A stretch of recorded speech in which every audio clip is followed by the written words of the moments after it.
हुए तो लगा कि गांव से छोड़ छोड़ कर क्यों पलायन करते हैं, क्यों आना पड़ता है शहर में और गरीब बस्तियों में रहना पड़ता है। आज यहाँ ये बच्चा हमको अभी मिला, यहाँ साजिशत लेके आया, चलो मैं लेके जाता हूँ, KFC मॉल के पास है।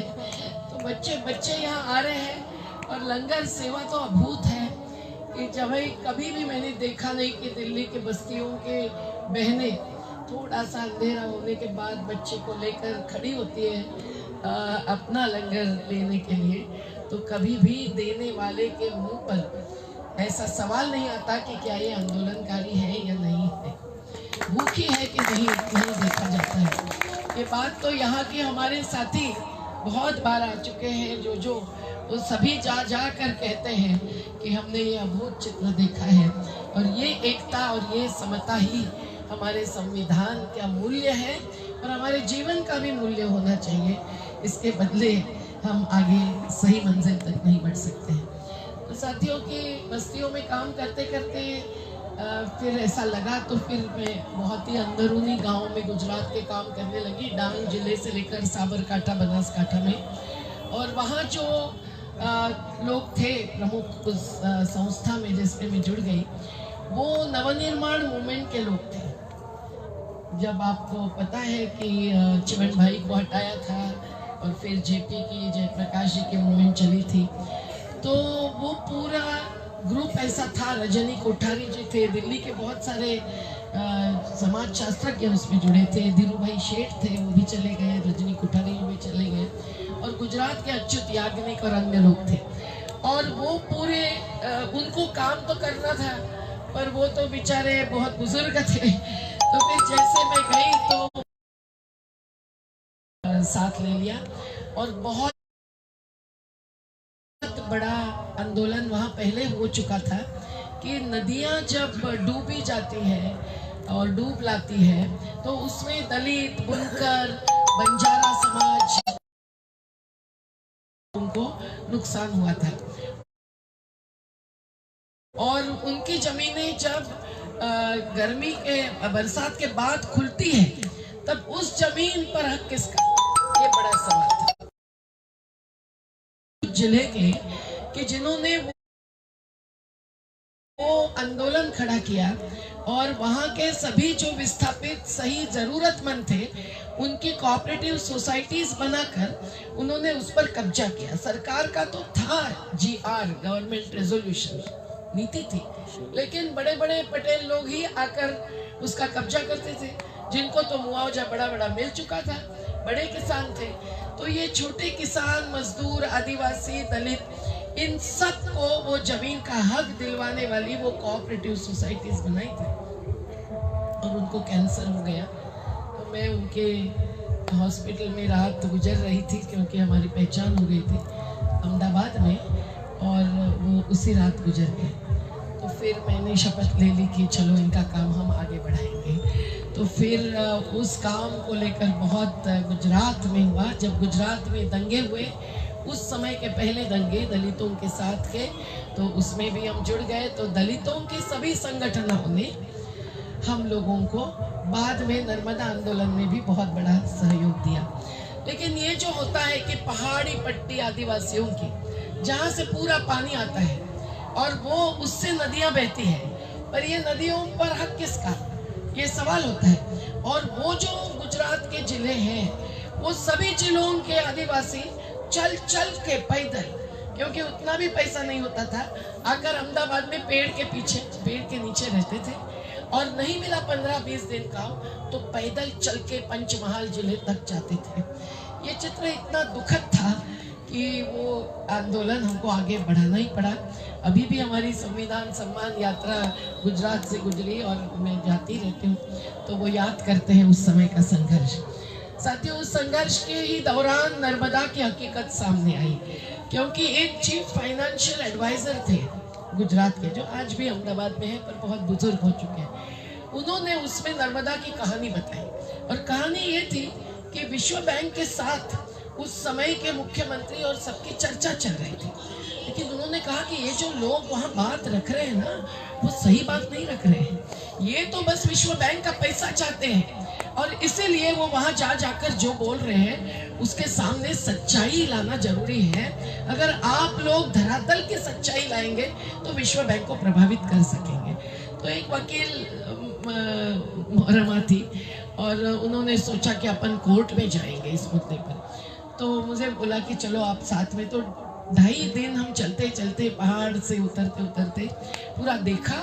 तो ऐसा अनुभव आया कि जीप में बैठकर एक अधिकारी कह रहा था कि क्यों भाई गुजरात जाओगे कि नहीं, पुनर्वास वहाँ होगा।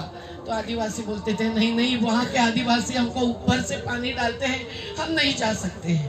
तो फिर क्या करूं, तो गोली मार दूं क्या? बोलते नहीं, ये आदिवासी बोलते थे कि गोली मार दो।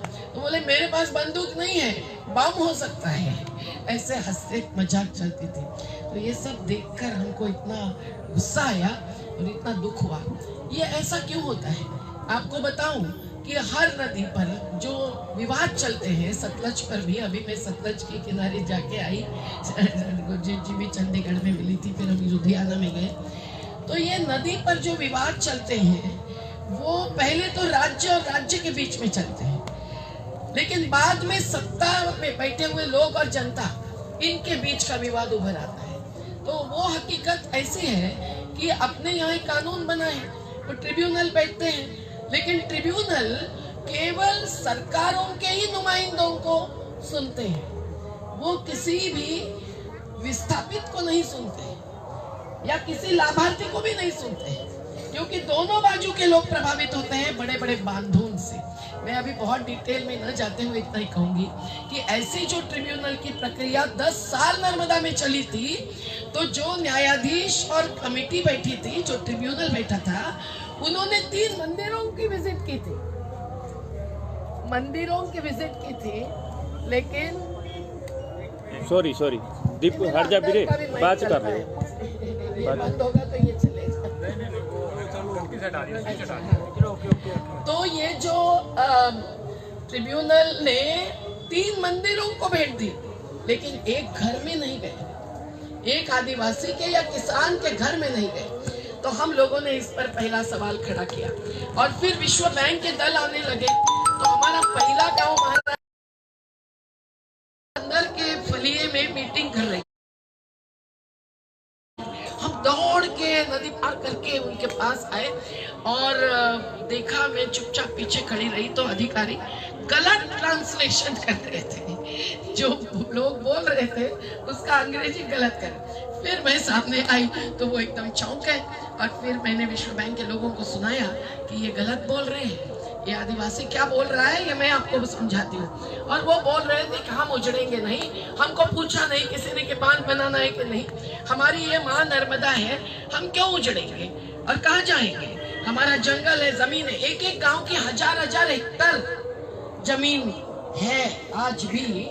लेकिन वो फिर संघर्ष उठा, फिर कलेक्टर को भी कभी किसी ने देखा नहीं था, वहां से लेकर लोग पहुंच गए स्वीडन तक और वॉशिंगटन तक। और फिर तीनों राज्यों के लोग एकत्रित करने में जो हमारे मध्य प्रदेश के साथी आज आए हैं, इनमें भी आदिवासी है, येड़ू भाई और प्रताप भाई आदिवासी है, और ये कमला बहन आदिवासी नहीं है, ये केसर भाई आदिवासी नहीं है, ये सीमा आदिवासी है। लेकिन अभी तक जो 36 साल संघर्ष किया उसमें कुछ जो खास बातें हुई कि विश्व बैंक को तो हमने हटाया, पर उसके लिए अलग अलग देशों की जो संस्थाएं थी जो विश्व बैंक जैसे साहूकारों को चैलेंज करती थी, उनमें से कुछ लोग देखने आए और उनको हमने पूरा क्षेत्र दिखाया। तो इनके तो इतने बड़े बड़े गांव हैं, 800 घरों के, 1000 घरों के, 3000 घरों के, ये भी तो डूब क्षेत्र है। 214 किलोमीटर तक एक ही बांध का डूब क्षेत्र, और ऐसे 30 बड़े बांध, 135 मझोले बांध और 3000 छोटे बांध। तो छोटे बांधों पर तो किसी ने ध्यान ही नहीं दिया था। तो उस समय तक 5-6 बांध आगे बढ़ भी गए थे, लेकिन जब सरदार सरोवर का मुद्दा उठाया तब गुजरात वाले हमारे सामने ऐसे आए कि उन्होंने हर बार हम पर हमला किया, हर बार हमारे पेंडॉल तोड़ दिए, हर बार पुलिस लाकर मंदिरों में बिठाए, तो उनके सामने हमारा गांव होता था। तो हम लोग आगे बढ़ते ही गए। खैर इसमें बहुत सारी बातें हुई, क्योंकि विश्व बैंक में हमको इन देशों के नुमाइंदों से बात उठानी पड़ी, और विश्व बैंक के अधिकारियों ने फिर हमारे साथ वॉशिंगटन में और वहाँ भी चर्चा की। और जब उनका दल आता था, पानी भी नहीं पिलाते थे, नीचे जाओ और नर्मदा का पानी पी के आओ। तो इस प्रकार के चैलेंजेस बहुत दिए, और लोगों ने भी चुनौतियां बहुत स्वीकार की। गोलीबार भी हुआ, एक आदिवासी गुजर गया, कुछ जख्मी हो गए, लेकिन हर बार हमारा अहिंसक ही संघर्ष रहा, क्योंकि हम लोग गांधी को मानते थे, और गुजरात गांधी का होते हुए धीरे धीरे मोदी का होता गया, और इसीलिए मोदी विरुद्ध गांधी की लड़ाई हम लोगों को लगा आगे ले जानी चाहिए। और गांधी जी की नहीं, शहीद आजम ने जो बात लिख के रखी है, उसको जस्टिस सिंघवी ने सुप्रीम कोर्ट के एक फैसले में भगत सिंह को पूरा कोट किया है। उसमें उन्होंने कहा है कि शोषण कभी भी हिंसा से नहीं रुक सकता है, अहिंसा से ही शोषण रुकेगा। तो अगर बुनियादी परिवर्तन चाहिए तो हम लोग हिंसक मार्ग लेकर कभी भी उस मंजिल तक नहीं पहुंच सकते जो समता और न्याय की मंजिल है। और इसीलिए गांधी, शहीद आजम, बाबा साहेब अम्बेडकर, मार्क्स, सभी को हम मानते हैं। सभी के द्वारा कुछ कुछ विचार लेते हुए हम आगे बढ़ते हैं, क्योंकि हमको सही आज़ादी की मंजिल तक जाना है। तो ये नर्मदा का संघर्ष बहुत चला। 5000 लोग 36 दिन रास्ते पर चलते रहे। गुजरात के सीमा पर बहुत बड़ा हमला हुआ, हरेक को पीट कर लेकर राजस्थान छोड़ते थे, फिर वहाँ से लोग चल के आते थे। बहुत सारे उपवास भी हुए। कमलू दीदी ने 2-3 बार 26 दिन तक वगैरह उपवास किया है, और हर बार और हर जेल देख के आए हैं। पर आखिर में इन्होंने फंसाने का काम करना चाहा, तो हम लोगों को जल समाधि की घोषणा करनी पड़ी। लेकिन 2 घंटे पहले जब हमने जल समाधि लेना तय किया था, सरकार ने, यहाँ केंद्र सरकार ने एक कमेटी बना दी, और उनकी घोषणा टीवी से लेकर हर प्रकार से हम तक पहुंचाई। और फिर वो कमेटी बैठी, लेकिन क्या किया, उस कमेटी ने रिपोर्ट दिया कि ये बांध ऐसा लाभ देगा ही नहीं जो ये बता रहे हैं चढ़ा बढ़ाकर। ये पानी कच्छ सौराष्ट्र तक पहुंचेगा नहीं, और ये सब बातें आज हम अधिक साबित हो रही है। उन्होंने कहा कि बांध के नीचे के लोग प्रभावित होंगे, जिसमें किसान है, मछुआरे हैं, भरूच जिले के, नर्मदा जिले के। तो ये सब बातें आज हो चुकी हैं। आज की स्थिति में आपको बताऊं, पर ये कहूं कि सुप्रीम कोर्ट में फिर हमको जाना पड़ा। सालों के बाद हम कोर्ट में गए। पहले तो हमारी भूमिका थी कि कोर्ट में जाना ही नहीं है, जो शहीद आजम की भी थी, और जब सजा सुनवाई गई, और महात्मा गांधी की भी थी, जो चंपारण के सत्याग्रह में उन्होंने कहा था कि कोर्ट से हमको कुछ नहीं। और आज हमारी संयुक्त किसान मोर्चा की भी वही भूमिका है कि हम कोर्ट से कुछ नहीं पाते हैं, हमको राजनीतिक निर्णय लेना है, और वो निर्णय आपकी सबकी ताकत से आज दिखाई दिया है। तो इसीलिए हम किसान मजदूरों को सलाम करते हैं। साथियों, ये नर्मदा का आंदोलन आज भी जारी है।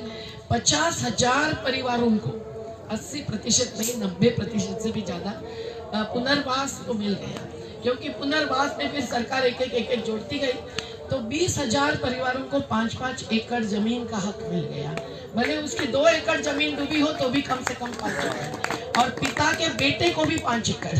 तो भले 2 एकड़ जमीन डूबी हो, 10 एकड़ जमीन मिल गई। इस प्रकार से हुआ है। ये तो देख के आई कि पुनर्वास स्थल नगर जैसे बन गए। लेकिन अभी भी कुछ हजार परिवार बाकी है। कुछ महिलाएं ऐसी हैं कि जिनके पास कागज नहीं थे, वो मजदूरी करने के लिए इंदौर गई थी अपना गांव छोड़कर, तो उनका नाम छूट गया, वगैरह वगैरह, और बहुत सारा संघर्ष किया। कोर्ट ने भी बहुत कुछ दिया, 4 साल बाद रोक के रखा, और फिर आखिर में जिनको जमीन नहीं दी थी उनको 5.5 लाख रुपया मध्य प्रदेश दे रही थी, उसके बदले 60 लाख रुपया दिया, और वो भी एक पंजाब के किसान ने दिया। जस्टिस केहर साहब ने, हम सामने खड़े थे, हमको कहा मैं भी एक पंजाब का किसान हूँ, मुझे अभी भी उनको मिलना है। सब लोग कहते हैं एक बार जाके मिलो तो सही, रिटायर्ड हो गए। तो उन्होंने कहा तो क्या 5.5 लाख में मुकुल रोडगी जी को पूछा कि आप जमीन खरीद सकते हैं 5 एकड़, उसके बदले आप 5.5 लाख दे रहे। तो उन्होंने ऐसा कहा। हमने तो जोरदार ऐसा किया उनके सामने। रोडगी जी ने भी कहा अधिकारियों नहीं my Lord, I can't buy 5 acres in 5.58 lakhs। तो इसे फिर कितने हुए, फिर 10 लाख, फिर 15 लाख, फिर मुझे पूछा कि क्या है गाइडलाइन क्षेत्र की, तो मैंने एक इंटर्न से करवा लिया था। तो मैंने कहा भाई 30 लाख से 80 लाख तक है 1 हेक्टर की, 2.5 एकड़ की, क्योंकि इनका क्षेत्र जो है वो ऐसा है कि ऐसा कहा जाता है कि इंसान भी बोए तो उगाएगा, इतनी उपजाऊ जमीन है और नर्मदा है, तो लिफ्ट से ही सब लोग काम लेते हैं। और सतपुड़ा के पहाड़ी और निमाड़ी लोगों की एकता इतनी जबरदस्त हो गई थी। तो फिर कहर साहब ने कहा 60 लाख रुपया दे दो, तो 5.5 लाख का 60 लाख रुपया। आज भी 200-300 लोग बाकी है 60 लाख देने के, करीबन 900,000 लोगों को मिल गया है। पर महिला खातेदारों को भी हक चाहिए, ये बात भी हमने उठाई, क्योंकि जहां भी माँ का नाम था बच्चे आने लगे अपनी माँ को लेकर, गरीब देखा पहले रोटी खिलाते हो माँ को तो बात करो माँ के नाम की, नहीं तो तुमको तो एक नहीं मिलेगा। अभी हमने छुड़वाया कि माँ का पैसा बेटे ने अपने नाम पर रखा और 2 भाइयों को जमीन नहीं मिली थी, उनको कुछ नहीं दिया, तो माँ को हमने लाया उठा के और बैंक में लेके जाकर माँ ने कहा कि मुझे पूछा नहीं गया, मेरा अंगूठा लगवाया गया। तो बहुत सारी बात पैसे से बिगड़ जाती है। कहर साहब ने फिर भी ये कहा कि अब तो बांध बन गया, क्योंकि मोदी जी जैसे सत्ता में आए 17वें दिन इन्होंने कहा जो रुका हुआ बांध था वो मैं अभी पूरा करूंगा।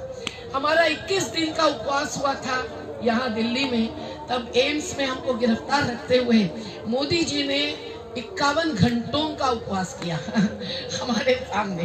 तो वेणुगोपाल जी डायरेक्टर एम्स के आकर मुझे टीवी लगाकर दिखाते थे कि देखिए भाई उनका तो एयर कंडीशन उपवास चल रहा है और आप तो ऐसे जंतर मंतर पे बैठ के उपवास करते हैं। तो हमारे साथ हर बार उपवास में हमारे किसान, आदिवासी ये सब होते थे, मेरा नाम होता होगा, लेकिन ऐसा कभी नहीं हुआ कि किसी भी संघर्ष में हमारा योगदान कम होता था और किसान मजदूरों का योगदान ज्यादा होता था। ये भी मैं आपको पूरी रसद जैसे यहाँ आती है, कोई पानी देके जाता है, कोई छाछ, कोई बादाम, कोई लंगर सेवा देता है, वैसे ही वहाँ भी हमारे आंदोलन में होता था।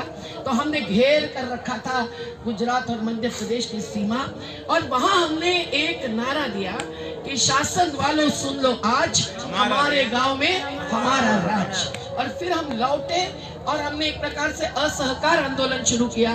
पर वहां बैठे बैठे विश्व बैंक ने निर्णय लिया कि हम इस बांध पर पुनर्विचार करेंगे, और फिर उन्होंने एक अंतरराष्ट्रीय समिति बनाई। बहुत ही अच्छे लोग हमको उनसे मिले, कनाडा के जज, आप पूछिए कनाडा में आपके भाई बहन होंगे, तो वैंकूवर में हमको पुरस्कार दिया इस आंदोलन ने। कनाडा के जज थॉमस बर्जन, जिन्होंने आदिवासियों के पक्ष में बहुत सारे जजमेंट्स दिए थे, वो इसमें थे, और अध्यक्ष तो यूएनडीपी के वाइस प्रेसिडेंट। और जब वो गांव में जाने के लिए आए, इतने मोटे थे, वो गुजर गए, कैंसर था उनको भी, तो वो बोले कि मैं कैसे जाऊँ, कहाँ मुझे लेके आए। तो हमने कहा भाई हम नहीं तय करेंगे, हमारे आदिवासी मुखिया तय करेंगे। तो हमारे राणा गोंजा पाड़वी आज भी पहाड़ पर ही रहते हैं, पुनर्वास मिला तो भी मैं नहीं भूल गाँव में यही भूलूंगा। तो उनको हमने बुलाया, तो 4 लोग एक डूंगी लेके आए, एक लकड़ी की, ऐसे ही वोट होती थी। अभी अरुंधति रॉय ने हमको पहली वोट दे दी, और कच्छ के किसानों ने हमको वोट दी, जिनके खिलाफ हम ऐसा बताते थे, लेकिन हमने तो कच्छ के भूकंप में भी पहला राहत का काम करने के लिए पहुंचे थे। तो ये बात हुई कि उनको डूंगी पर खाट रखा, कॉट, उसमें सुला दिया और बोला आग बंद करो, हम कहेंगे तब आग उठाओ। तो वो डूंगी हाथ से ढकेलकर तैरते हुए पार कर दी, ऊपर पहाड़ पर चढ़ाया, और वहां आंखें खुली तो हमारी हजारों महिलाएं रंग बिरंगे, जैसे आपके बान होते हैं वैसे ही रंग बिरंगे वस्त्र डालकर बैठी थी। तो देखकर वो भी खुश हो गए। आखिर में उस किताब को अभी क्लासिकल रिसर्च रिपोर्ट माना जाता है, और उन्होंने कहा कि ये बड़े बांध विरोधी विनाशकारी है। तो फिर विश्व बैंक को फिर भी नहीं हट रही थी, तो उनको रोका पड़ा। हमको पेट्रोल पंप में हमारे महिलाओं ने चूड़ियां चढ़ाई विश्व बैंक के अधिकारियों के हाथों में, और फिर आखिर में उन्होंने उनका पैसा रोक दिया। और बड़े बांधों की बात आपको बताऊं कि ये झगड़ालू हुई बांध होते हैं, विवाद ही विवाद चलता रहता है, जिसका पंजाब और हरियाणा का अनुभव है। और ये बड़े बांध पानी खींच लेते हैं गरीबों से, पूरे पहाड़ों से, और देते हैं कंपनियों को। तो अडानी अंबानी कंपनियां हमारे सामने खड़ी हुई, अडानी के एक सीईओ थे, उन्होंने हमको बहुत बदनाम करने की कोशिश की। हमने विदेशी पैसा, हमको इतने पुरस्कार मिले अंतर्राष्ट्रीय, लेकिन हमने उसका पैसा भी नहीं लिया, ऐसे ट्रस्ट में रखा और वहाँ शर्त डाली कि नर्मदा बचाओ आंदोलन को इससे एक भी पैसा नहीं मिलेगा। इसलिए आज हम लोग बहुत संकट में होते हैं पैसे को लेकर, लेकिन इसलिए यहाँ भी भर भर के नहीं आ सकते। लेकिन ये बात निश्चित हो गई कि ये जो बड़े बांधों का मसला है वो तो बहुत जगह पे पहुंच गया, और फिर आखिर में वर्ल्ड कमीशन ऑन डैम्स बना, जिसके हम 12 कमिश्नर्स बन गए। तो मूवमेंट्स की तरफ से मैं थी और विश्व बैंक के भी अधिकारी थे, और कौन नहीं था, चाइनीज अथॉरिटी की एक महिला अधिकारी थी जिन्होंने वो 3 गॉर्जियस बांध बनाया, आज वो भी फेल हो गया है। तो ऐसे ऐसे कमीशन ने भी रिपोर्ट दिया कि वर्ल्ड में बड़े बांधों के बदले विकेंद्रित नियोजन होना चाहिए, जो वाटर मैनेजमेंट होगा और वो लैंड फॉरेस्ट सबसे जुड़कर होना चाहिए। नहीं तो आप केवल बांध कर बड़ा जलाशय करोगे तो पानी कंपनियों को, शहरों को जाएगा। तो ये सब होते हुए विश्व बैंक हट गई, तो ये अडानी अंबानी तो गुस्सा ही हो गए हमारे ऊपर। अडानी के सीईओ कौन है, उन्होंने हम पर हमला करवाया। वो मेरी 2002 की केस आज भी चालू है, जो फैटल अटैक था, और साबरमती आश्रम के अंदर गुजरात के दंगों के बाद जो शांति सभा हो रही थी उसमें मुझे भी बुलाया, मल्लिका साराभाई जैसे ने। तो मैं भी जब पहुंच गई नंदुरबार से निकलकर जनरल कंपार्टमेंट में, उस समय तो हमारे पास कुछ पास भी नहीं था, आज तो मैं जरा कंफर्टेबली आती हूँ। लेकिन वहां पहुंचने के बाद साबरमती आश्रम में उन्होंने कांग्रेस और बीजेपी के लोगों को एकत्रित करके हमला करवाया, फिर सबने ह्यूमन चेन बनाकर बचाया। लेकिन आज तक वो केस चालू है 2002 की अहमदाबाद के कोर्ट में, और 10 दिन तक अमित शाह का जो लॉयर है चौकसी करके, चोटी वाला है वो चौकसी, तो वो मेरी क्रॉस ही ले रहा है, खत्म ही नहीं कर रहा है केस को। तो ये बात है, और उन्होंने हमको बहुत बड़े एडवर्टाइजमेंट देकर बदनाम करना चाहा, और उन्होंने हमको बदनाम किया, इसलिए मोदी जी ने उनको khadi and village industries commission का चेयरमैन बना दिया, और उन्होंने पहले ही कैलेंडर पर गांधी जी के बदले मोदी जी का चेहरा लगाया। आपको याद होगा, जिसकी चर्चा हुई KVIC के कैलेंडर पर, वही है वो VK सक्सेना, जिनके सामने डिफेमेशन की, बदनामी की केसेस भी आज तक चालू है। वो तो 2000 की केसेस है, प्रशांत भूषण जी ने डाली हुई, आज भी चालू है। तो साथियों, ये एक आंदोलन की बात है, पर बहुत सारे आंदोलनों को नर्मदा आंदोलन में आना हुआ, वो हमारे साथी बन गए। तो हमने सोचा कि नर्मदा में तो एक 35,000 की एक सभा करके फिर हमने एक जन आंदोलनों का राष्ट्रीय समन्वय बनाया। तो आज करीबन 250-300 संगठनों का ये समन्वय है। आप यही वेबसाइट वगैरह में होगा, मैं उसमें ज़्यादा नहीं पढ़ती हूँ। जमीनी आवाज़ें करके ऑनलाइन भी सतत चलता है, पर ये है कि उसके कारण राज्य में आंदोलनों में हम शारिक हुए। हमने एनरॉन को हराया, तब बहुत दिन जेल में रहे थे। एनरॉन वो अमेरिका की कंपनी थी जिसके द्वारा प्राइवेटाइजेशन आया पावर सेक्टर में, और एनरॉन को हटाने के लिए जब मैं एग्जिम बैंक को मिलने गई अमेरिका में, क्योंकि पैसा वो दे रहे थे, यहाँ वर्ल्ड बैंक पैसा दे रही थी, वहाँ एग्जिम बैंक पैसा दे रही थी, तो उनको जब सुनाया तो आपको विश्वास नहीं बैठेगा कि एक भारतीय वहाँ बैठा था उनके सामने। मैंने कहा ये कौन है भाई? तो बोले ये तो आपके ही है। कहा हमारे। तो इन्होंने आपको बताया नहीं कि पर्यावरणीय कानून का उल्लंघन करके एनरॉन आगे बढ़ रही है वहाँ महाराष्ट्र के रत्नागिरी जिले में, सिंधुदुर्ग जिले में। तो उन्होंने कहा कि नहीं ऐसा नहीं होता है, विश्व बैंक का जब पैसा किसी में भी जाता है या बाहर के इसका, तो देश का कानून लागू नहीं होता है। आप सोचिए, अभी इस पर हमारे साथ 6 साल जो मेरे साथी घूमता था, वो साथी जो हथियाली उसने केस लगाई, और टाटा मुंद्रा प्रोजेक्ट गुजरात का उसके संदर्भ में, और US के सुप्रीम कोर्ट से जजमेंट मिला, जिसके लिए हमने वर्ल्ड बैंक को जाकर भी मिलकर कहा कि भाई आप तो नर्मदा से हमने बहुत सीख ली है, ऐसा बहुत कहते हैं। हमने तो वर्ल्ड बैंक के ऑफिस में जाकर हर अध्यक्ष को चुनौती दी थी, जिसमें संदूरलाल बहुगुणा भी आते थे, सुगता कुमारी आते थे, VP सिंह जी जब थे तब उन्होंने 90 मिनट हमको सुना, बहुत सारी बातें हुई। लेकिन ये सब बातों के आगे भी वो वही चालू रख रहे हैं। ये जो इंटरनेशनल फाइनेंशियल इंस्टीट्यूशंस हैं वो थोड़ा सा पैसा देती है, बजट का 5% हिस्सा, और उसके दबाव में अपने सरकारें काम करती है, कानून बदलती है। अभी भी जो हो रहा है वर्ल्ड ट्रेड ऑर्गेनाइजेशन का ही प्रभाव दबाव है। वर्ल्ड ट्रेड ऑर्गेनाइजेशन के सामने जिनीवा में जब हम सब संगठन खड़े हुए तो बहुत बड़ा ये हुआ, और जब मनमोहन सिंह जी की सरकार थी तब भी हमको स्पेन में वो अंदर भाषण दे रहे थे, हमको बाहर 2000 संगठन को लेकर खड़े होने कर बाहर मेरा भाषण था, क्योंकि हम कह रहे थे 50 years इज इनफ।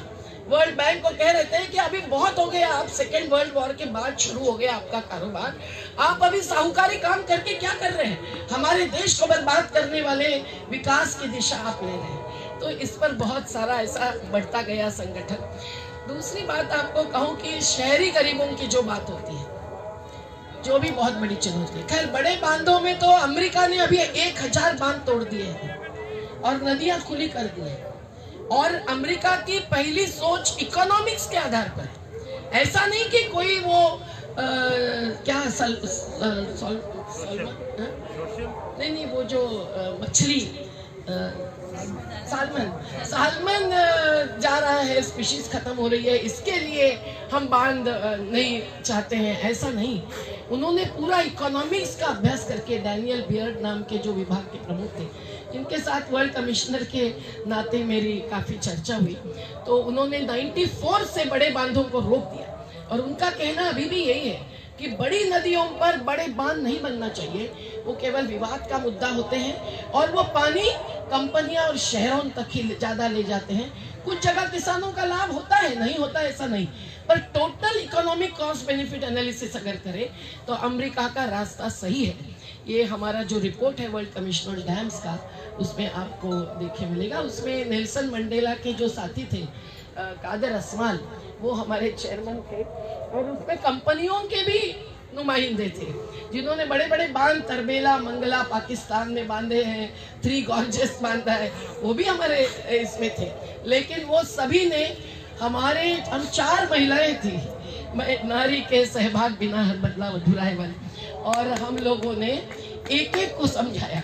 और आपको अंदर की बात बताऊं, जिनके साथ उनकी पत्नी आती थी, तो वहाँ क्या है, डिनर मीटिंग्स बहुत होती थी सभी 5 स्टार एंड 7 स्टार होटल्स में, तो उनकी पत्नियों को हम पकड़ते थे और हम लोग हमारी स्ट्रेटेजी बनाते थे कि किसको हम, तो एक वेल ड्रॉप करके थे, उनकी पत्नी ने उनको कहा कि आप इंजीनियरिंग अच्छा जानते हैं लेकिन सोशल इंजीनियरिंग में यही लोग माहिर हैं। तो इस प्रकार से वो 2 साल वो का, यहाँ भी भारत में जहाँ विवाद होता है किसी कंपनी के मुद्दे पर, नदी के मुद्दे पर, जंगल के मुद्दे पर, खेती के मुद्दे पर, तो क्यों नहीं ऐसा global policy making, multi stakeholders, सब प्रकार के जो लाभ लेने वाले, नुकसान भुगतने वाले सभी जो पक्षकार होते हैं, पार्टीज टू द कॉन्फ्लिक्ट, इनको क्यों नहीं बिठा के चर्चा होती है।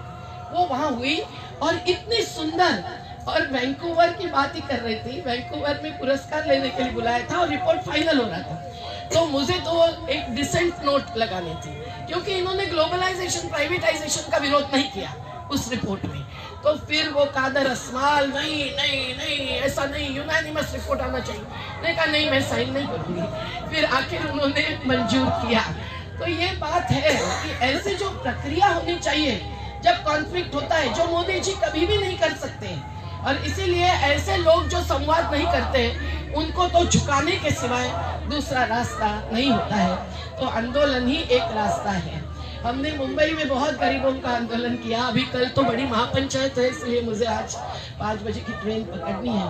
पर आपको बताऊं कि मुंबई में 75,000 घर तोड़े थे गरीबों के, और वो कौन थे लोग, घर बनाने वाले, महल बनाने वाले, कंस्ट्रक्शन वर्कर्स, कारपेंटर्स, सब तो गरीब बस्तियों में रहते हैं, क्योंकि उनको एक टुकड़ा भी जमीन का खरीदना संभव नहीं होता है। वो भले किसी भी राज्य से आते हो या जिले से आते हो, पर वो क्या करते हैं, आपने लॉकडाउन में तो देखा कि कैसे, तो हम 2 लोग वहीं उपवास पर बैठ गए और फिर आखिर उनको रेल में और एसटी में बिठाना चालू हो गया। ये लॉकडाउन की बात है। लेकिन उस समय जब घर तोड़े थे, हमारा बहुत बड़ा आंदोलन खड़ा कर दिया, घर बचाओ घर बनाओ आंदोलन, जिसके लोग कल की महापंचायत में शामिल होंगे। लेकिन वो हमने ऐसी भूमिका ली कि इनको भी घर का अधिकार है, वो राइट टू लाइफ जीने के अधिकार का हिस्सा है। तो एक बस्ती में हमने शुरुआत की कि हम यही घर बनाएंगे, पुलिस जो करना है करे। और हमने घर बनाना चालू किया तो एक एक दलित विधवा महिला हमने चुना और उसका घर पूरी बस्ती ने बना दिया। और फिर सभी 44 बस्तियां हमने बसा दी। अभी एक बस्ती है जिसमें 12,000 परिवार रह रहे हैं, बाकी सभी बस्तियां वही है क्योंकि वहाँ पुलिस का फिर हमला हुआ।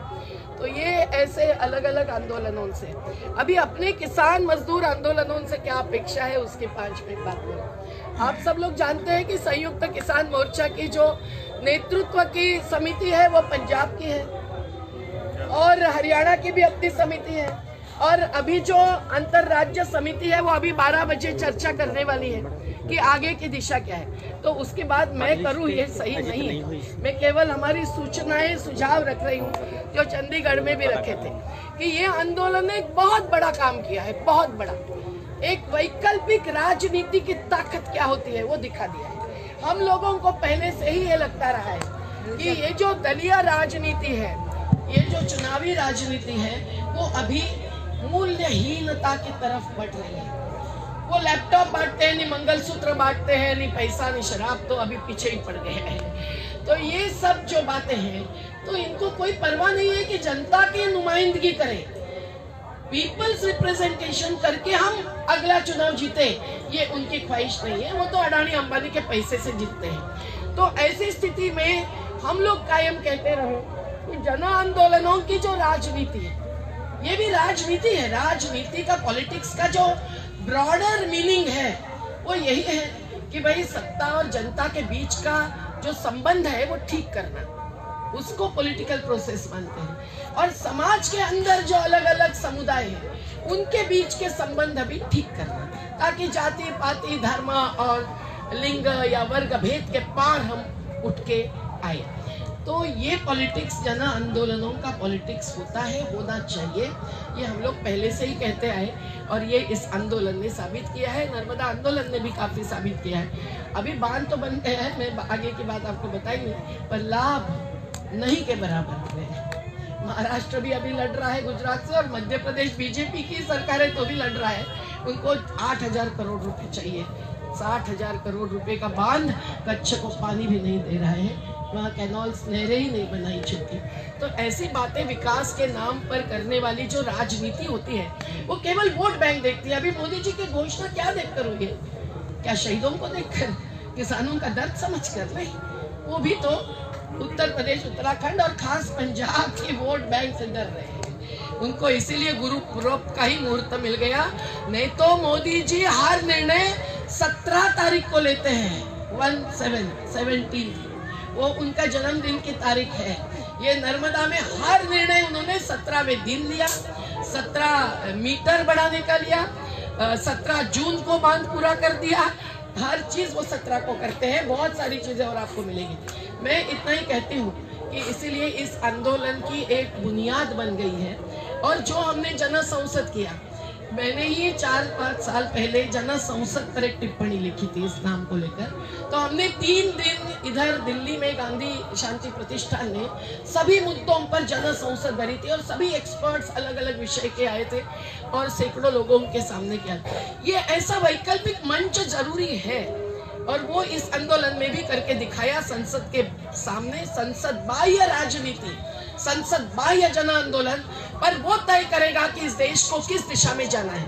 अब किस दिशा में जाना है तय करना है। तो इस आंदोलन ने एक तो अड़ंगा पार कर दिया है जो धर्मांधता का, जातीयता का है। मुजफ्फरनगर और मेरठ जब हत्याएं हुई और हमारी फैक्ट फाइंडिंग टीम वहां दौड़ के गई तो एक एक घर में जाकर जो हमने दर्दनाक कहानी सुनी है, अभी ज्यादा समय नहीं लेना चाहती, तो वो तो अभूत थी कि मेरा बच्चा गया पर मेरे कौम ने क्या आजादी आंदोलन में कोई योगदान नहीं दिया। ऐसा बूढ़े चाचा उनको देख भी नहीं सकते थे, वो रोते रोते हमको पूछ रहे थे ऐसा था मुजफ्फरनगर। लेकिन आज मुजफ्फरनगर ने एक अपना नाम कमा लिया, सर्वधर्म समभाव का। आपके समाज ने भी, सिख समाज ने भी, जो 1984 में भुगता है। हम जब भी जंतर मंतर पे बैठते थे, आपके लोग भी न्याय के लिए बैठते थे, हम भी वहाँ जाकर समर्थन देते थे। लेकिन आज इसके आगे जाना है तो प्रकृति की बात भी सोचनी होगी, क्योंकि आज जो ग्लासगो में होता है और क्लाइमेट चेंज हो रहा है, तापमान बढ़ रहा है, फसल खत्म हो रही है, नदी का पानी उठ के जा रहा है, ये सब जो दुनिया में चर्चा चल रही है कि मानव जात जिएगी कि मर जाएगी, और 1500 साइंटिस्ट कह रहे हैं कि घड़ी टिक टिक कर रही है, अब कुछ बचेगा नहीं। और मोदी जी और भाजपा जंगल भी प्राइवेट करने जा रहे हैं। वो जल परिवहन प्राइवेटाइजेशन के द्वारा 22,000 किलोमीटर का प्रोजेक्ट के द्वारा ला रहे हैं। मतलब नदियां भी बर्बाद हो जाएगी। किसानों को आज भी नदियों का पानी प्रदूषित होकर मिलता है। मैं सतलज को देख के आई लुधियाना में, जो बूढ़ा नाला कहते हैं, मैंने कहा अभी इसको बुद्ध नाला बना दो, ये हिंसा हो रही है, ये जहर सा जा रहा है। ट्रीटमेंट प्लांट से निकला हुआ पानी भी ये काले रंग का है।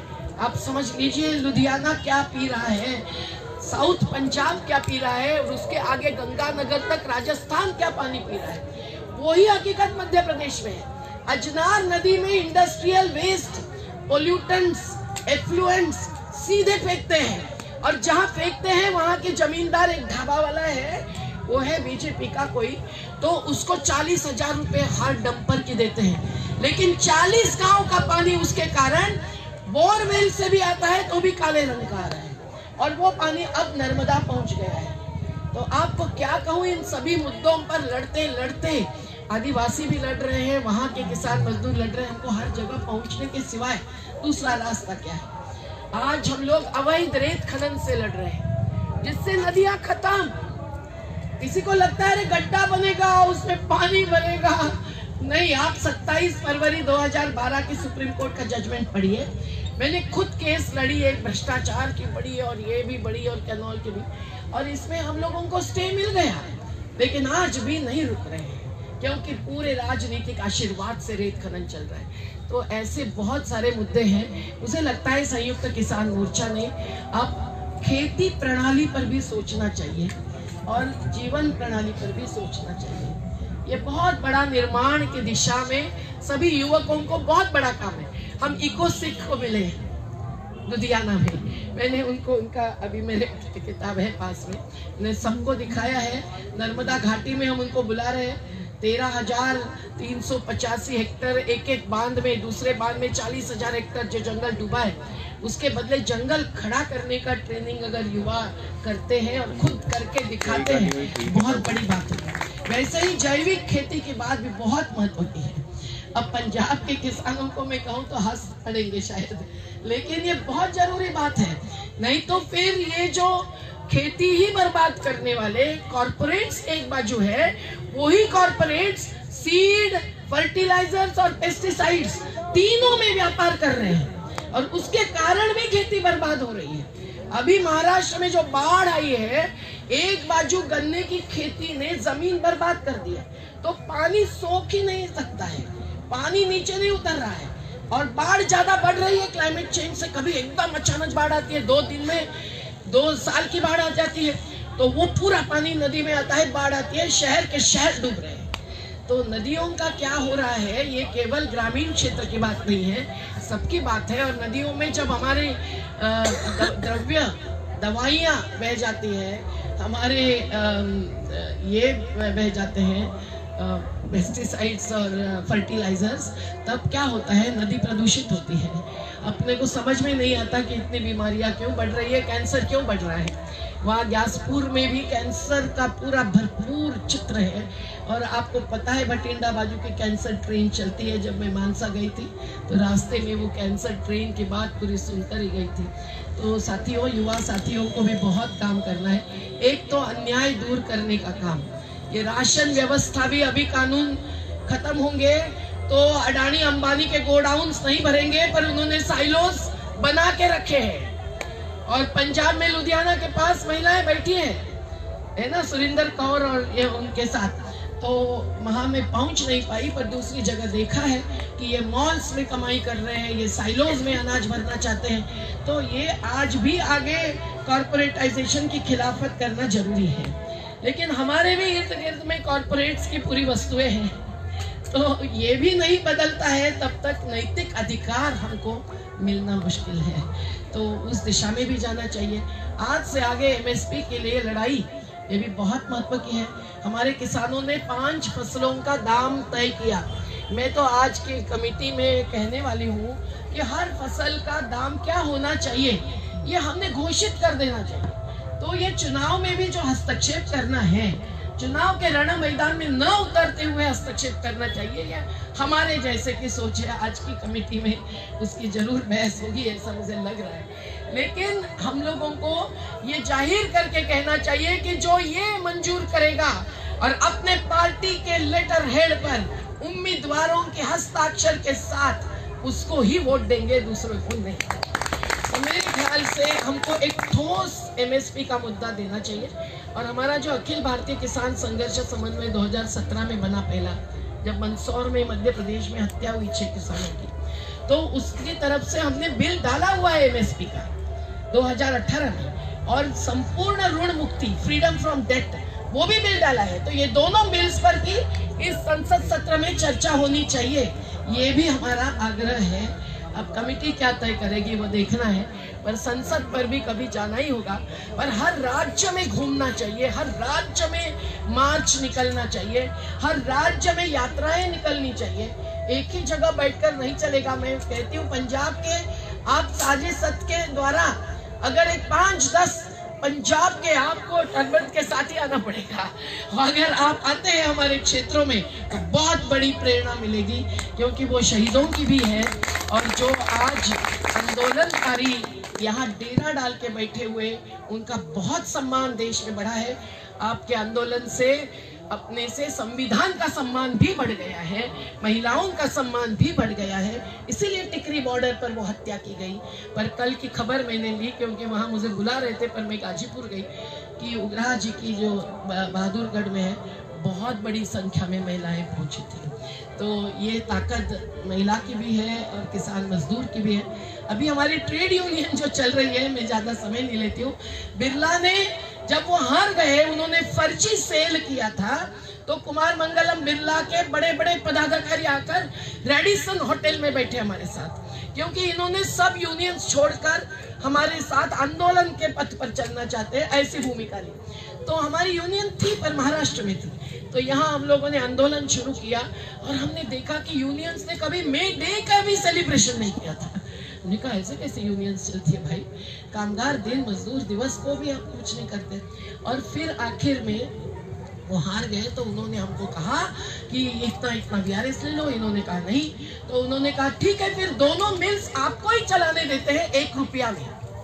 उस पर हमने 50 लोगों की राय ली, 5 एक्सपर्ट्स को बुलाया, सब तैयारी की, और आपको विश्वास नहीं बैठेगा कि 3 अलग अलग पार्टी से जुड़ी हुई यूनियंस वहाँ की, जिनके में से जो सेक्युलर थे उनको हम साथ में रखते थे, पर वो भी भारतीय जनता पार्टी के बीएमएस के साथ जुड़कर वीआरएस मांग उन्होंने उठाई। लेकिन 90% श्रमिकों ने कहा कि हम वीआरएस नहीं, रोजगार ही मांगते हैं। तो 4 साल तक मिल्स बंद होकर उनको वेतन देना पड़ा। अभी 4 साल के बाद उन्होंने वीआरएस की नोटिस लगवा दी और फिर बेची। अब उनका नाम मंजीत सिंह ही है। हमने उनको कहा, बार बार हम नारा देते हैं कि गुरु गोविंद सिंह को याद करो, याद करो, गुरु नानक को याद करो, याद करो, मंजीत सिंह होश में आओ।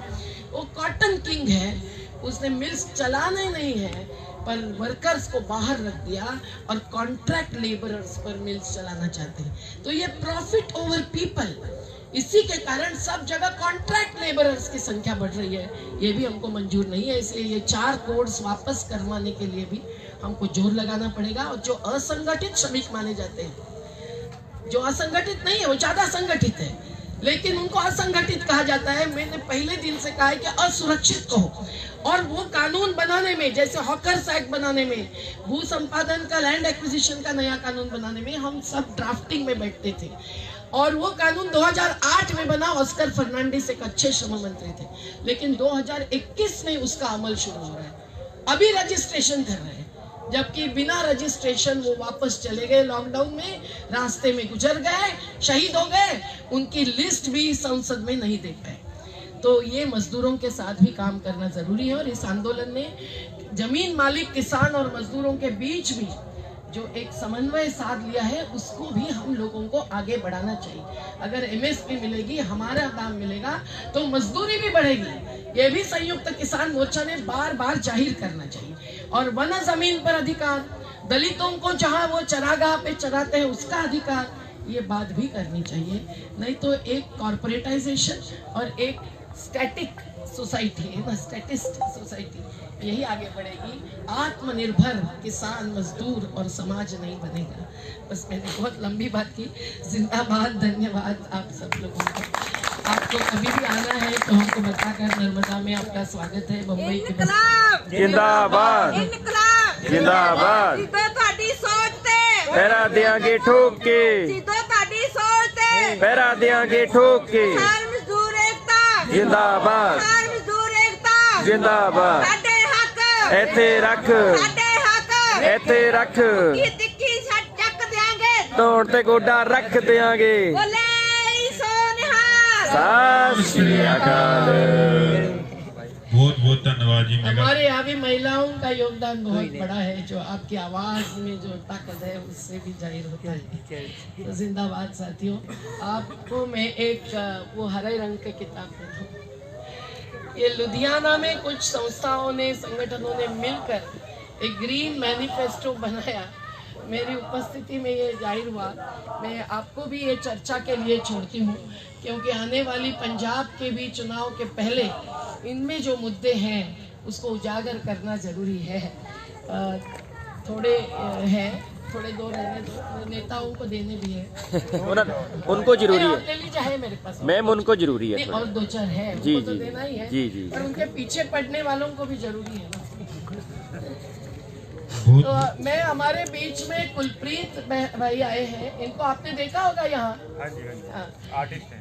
इन्होंने वो शहीद स्तंभ बनाया है, जी जो यहाँ भी रखा है और गाजीपुर पे भी रखा है। जी। हाँ, और वीडियोस भी बनाई हैं। अभी भी एक विक्रांत भाई है लुधियाना के, उन्होंने अनसुने नाम की सफाई कर्मचारियों पर एक वीडियो बनाई है, जिनपे एक बीच में हमारी यूनियन है, और हमने अभी उनको मिनिमम वेज दिया तो 6000 का वेज देते थे, अभी 18000 हो गया मुंबई के कल्याण ठाणे महानगर पालिका में। लेकिन दूसरी फिल्म अभी उन्होंने खास लाई है, किसान नाम की, वो उसको आपके हाथों से रिलीज करना चाहते हैं। कल भी गाजीपुर में किया था। तो वो 3 मिनट की है, पर बहुत ही दर्द भरी है। लखीमपुर खीरी से लेकर हर चीज उसमें आई है। तो एमएसपी के लिए भी जो संघर्ष चलेगा वो भी आप इनके हाथ में दे दो। तो जॉन साहब के भी ले लो, तो केरल भी जाएगी। तो लड़ेंगे जीतेंगे। ये नारा नर्मदा घाटी का ही नारा है, लड़ेंगे जीतेंगे, अब सब जगह किया जाता है। और कौन बनाता हिंदुस्तान? भारत का मजदूर किसान। ये नारा भी गूंजना चाहिए, ताकि वो एकता इस आंदोलन के द्वारा। युवाओं को बहुत बहुत निमंत्रण है हमारे आंदोलनों में जुड़ने का। करियर की शुरुआत के पहले 1 साल तो देना चाहिए। हमारे यहाँ 50-60 इंटर्न्स तो आते हैं हर साल, पर इस साल अभी आए हैं एप्लीकेशन, सबके इंटर्नशिप 1 दिसंबर के बाद शुरू होगी। लेकिन जरूरी है कि युवाओं ने एक आंदोलन में, किसी भी आंदोलन में, अपने इसमें 1 साल तो देना चाहिए। फिर तय करना चाहिए कि कौन से रास्ते पे आगे बढ़ेंगे। कॉर्पोरेट लॉयर बनेंगे, कॉर्पोरेट नौकर बनेंगे, कि आंदोलनजीवी बनेंगे, ये फिर तय होगा। गुरजीत बहन जो हमारे बीच में आई, हम लोगों को उतनी प्रेरणा मिली जितनी शहीद आजम से मिलती आई है। और वो हमारे कार्यालय में रुकी और पूरे गांव में गई, और गांव को जब हमने बोला कि भगत सिंह जी की भांजी के भतीजी भांजी है, तो सब लोगों का भान खो गया और फिर वो बेभान हो गए। और फिर महापंचायत में भी वो शरीक हो गई। तो यहाँ बहुत बड़ी बारिश आई, पर कोई भी हिला नहीं। तो टिकैत जी उससे ये बड़ी बात है, ये बड़ी बात, ये बड़ी बात। और सेंचुरी के श्रमिकों से भी मिले, है ना। तो बहुत ही पर आज हमारा पेंडॉल विंडॉल सब तोड़ फोड़ दे दिया। उनको 3 अगस्त को गिरफ्तार किया, लेकिन हमारी केस चल रही है। आज ही सेंचुरी को जवाब देना पड़ा है, वो जवाब आ गया है। अब आगे केस लड़ेगी, तो लड़ेंगे, जीतेंगे, लड़े हैं, जीते हैं, लड़ रहे हैं, जीते हैं, लड़ रहे हैं, जीत रहे हैं। तो किसान फिल्म का हम लोग सब खड़े रहकर करें मेरे ख्याल से ना। ये एक बार पहले 2 मिनट के लिए, फिर बाद में सभी हम। बहुत बहुत धन्यवाद जी मेगा पाटकर जी का। ਤੇ ਕੁਝ ਲੋਕਾਂ ਨੂੰ ਸ਼ਾਇਦ ਬਹੁਤ ਸਮਝ ਤੇ ਇੰਸਪੀਰੇਸ਼ਨ ਦੀ ਗੱਲ ਆ, ਪਰ ਕੁਝ ਲੋਕਾਂ ਨੂੰ ਸਮਝ ਵੀ ਨਹੀਂ ਆਈ ਹੋਣੀ ਕਿ ਬਹੁਤ ਕੁਝ ਇਹ ਦੱਸ ਗਏ ਨੇ। ਉਹਨੂੰ मैं थोड़ा सा शॉर्ट छोटे जी दसना चाहता है, हिंदी में भी चलो समझ लेते हैं। छोटे उसमें समझाना चाहता हूँ कि कुछ लोगों के मन में, जो मैं गांव में बात करता हूँ, मैं यहाँ आंदोलन में 1 साल से बैठा हूँ, तो लोग कहते हैं क्या कर रहा है तुम वहाँ, क्या फायदा है। तो उनको मैं सिंपल सी लैंग्वेज में, एक देसी भाषा में जो हमारे यहाँ गाँव में बोलते हैं कि क्या है। अभी मेगा पाटकर जी भी एक अच्छी जिंदगी जी सकती थी, एक अच्छे परिवार से आए हैं, एक अच्छा खानदान था और अच्छी नौकरी पीएचडी के बाद कर सकते, जीत लेते थे। पर आप क्या उन पीएचडी वालों को जानते हो? नहीं जानते। तो दूसरी बात मैं कहना चाहता हूँ कि उन पीएचडी वालों ने कितने लोगों की जिंदगी सुधारी है, कितने हजार लोगों को 60-60 लाख रुपए दिलाए हैं। 5-5 एकड़ है उनके घरों में, जब बच्चे खुश होते हैं, 5 एकड़ से फसल आती है, कितने खुश होते हैं। ये हमारे 60 लाख वाले यहाँ बैठे हैं, जरा हाथ ऊंचा करो भाई। तो एक वो खुशी है उन बच्चों की। एक ने संघर्ष सबने लड़ा, पर इन्होंने जो उसका फ्रंट दिया लोगों को मिला, एक वो होता है असली अचीवमेंट, जिससे इतने लोगों के घरों में खुशी आई। वरना एक ये भी अपने फ्लैट में बैठ के अच्छा खाना खा लेते हैं, आराम से कट जाता, लोगों को कट रहा है। पर एक जो अलग सोच होती है जिसके कारण सारा लोग, और उन लोगों से जो खुशी इनको मिलती है, कितना एनर्जी है। हमें अपने आप को देख के थोड़ा डाउन होता है, अरे वाह कितनी देर तक बोले यार, कितना जोश है, पसीना पसीना हो गए। एक अंदर जो आत्मा की खुशी है, शायद वो एक इनका खुराक होता है इंसानों का, जिनकी आत्मा जागी होती है, उनके लिए खुराक है। दूसरी बात जो मेरी समझ में आई है, इनकी लड़ाई बांधों के खिलाफ है। बड़े बड़े बांध, होता क्या है, इनको बड़े बड़े बांध, पैसे का लेन देन करना है, बड़ी कंपनियों को, बड़े बैंकों को, बड़े उनको देना है। तो जनता तो दुखी होगी, जिनके घर उजाड़े जाएंगे, तो उनको एक सपना दिखा देते हैं, आपको बिजली मिलेगा, ये मिलेगा, और एक ऐसा दिखा देते हैं कि सब कुछ खुश हो जाएगा इसके बाद। पर असलियत में जैसे अब इन बांधों की सच्चाई निकल के आई है, लोग उजड़े हैं, किसी को कुछ नहीं मिला है, कंपनी के हाथ से पैसा जा रहा है दूसरी कंपनी के पास, लोग उजड़ रहे हैं। हम नहीं देखते, बड़ा बांध बना, कुछ लोगों ने चिल्लाए, उनको साइडों में कर दिया, वो रो रहे हैं, कोई कुछ दिहाड़ी कर रहा है, कोई मर रहा है, कुछ मर गए, कुछ गरीबी में चले, किसी को कोई नहीं लेना, चल रहा है। हमें लगता है कि देश का विकास हो रहा है, ठीक है। तो ये एक प्रोजेक्शन है। जब उसको सच में जमीन पे जाके देखा गया कि क्या हो रहा है, ज्यादा लोग उजड़े हैं, कुछ कंपनियों को बिजली मिल गई है और ज्यादा लोग उजड़े हैं, प्रकृति उजड़ी है, किसी को कोई लेना देना नहीं। आज ट्रेन चलती है पंजाब से, कैंसर की चलती है, किसको क्या लेना। किसने ग्रीन रेवोल्यूशन आया था, उसमें कितना जहर डाला गया, किसी को कुछ नहीं लेना था, लोगों को क्या लेना था। कोई एक जगाने वाला नहीं था। अगर जगाने वाला होता तो शायद जो पंजाब के हट्टे कट्टे नौजवान होते, शायद और भी होते, वो कैंसर की ट्रेन में ना बैठ रहे होते। तो ये कुछ फर्क होता है। और आज जब उन बांधों को आज दोबारा से पढ़ाई की जा रही है, जमीन पर जाके लोग देख रहे हैं कि सच में कोई फायदा है कि नहीं है, तो कोई फायदा नहीं, उल्टा नुकसान है। अमेरिका उन बांधों को तोड़ रहा है, बड़े बड़े बांधों को।